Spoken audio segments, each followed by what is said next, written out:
You'll hear 5 different people talking about things they were relieved about.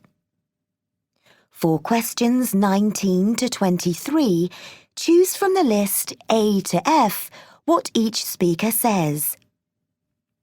Use the letters only once. There is one extra letter which you do not need to use. You now have 30 seconds to look at part 3. Pause the recording for 30 seconds.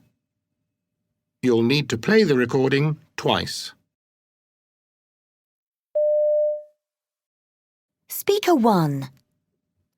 Something I'll always remember from school is when I lost my maths homework book. The trouble was that I kept leaving it at home, and the maths teacher, Mr. Simmons, was getting quite cross. The summer exams were only a week away, and he wanted to see how everyone was getting on, so I could understand why he was annoyed.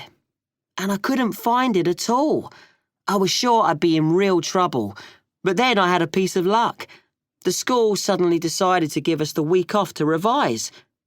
It was a huge relief, because my homework book never turned up. Speaker 2. It all began when my best friend Jessica told me how much she liked a boy in our class called Sean. She made me promise not to tell anybody, and I didn't say a word to anyone, apart from Lucy, my sister. I didn't think it'd matter, because Lucy is older than me and has different friends. But what I didn't know was that she'd just started going out with Sean's elder brother. So Sean found out, and he told everyone in the class. Jessica was really hurt and wouldn't speak to me for months. But then on my birthday, Jessica called round with a card and a present. I thought I'd lost her forever, but I hadn't. Speaker 3. I'd almost given up looking for that photo of me winning the final of the tennis competition when it suddenly appeared among some old papers in my desk. I'd asked my mum if she'd seen it, but she hadn't, and she said it might have been thrown out when we moved house last year. So it was great seeing it turn up like that, especially as it was the only picture I've got of that day. And after that, I never really won much, because I picked up a bad ankle injury and was out for quite a long time. And by the time I was fit again, I was taking an interest in other sports like badminton and squash. Speaker 4.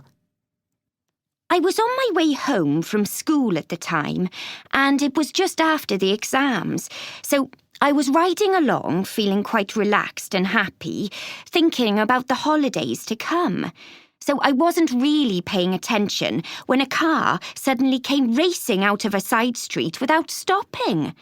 I heard somebody shout a warning, and fortunately, I just managed to get out of the way in time. But it was a close thing. Someone told me later that the police had seen what happened on a security camera, but the driver wasn't punished for dangerous driving. I thought he should have been, because he could have put me in hospital. Speaker 5. I knew I'd done my best. I'd spent months preparing for it, and I knew that no one would blame me if I wasn't successful. I'd had to tell my friends that I couldn't go out in the evenings because I was so busy revising, and I had no time to play basketball, even though my team said they needed me to help them win important matches. After that, I don't know if they'll want to see me again. But in the end, it was worth it when I saw the result. Despite all my worries about not being up to standard, I'd actually scored better marks than any of the others.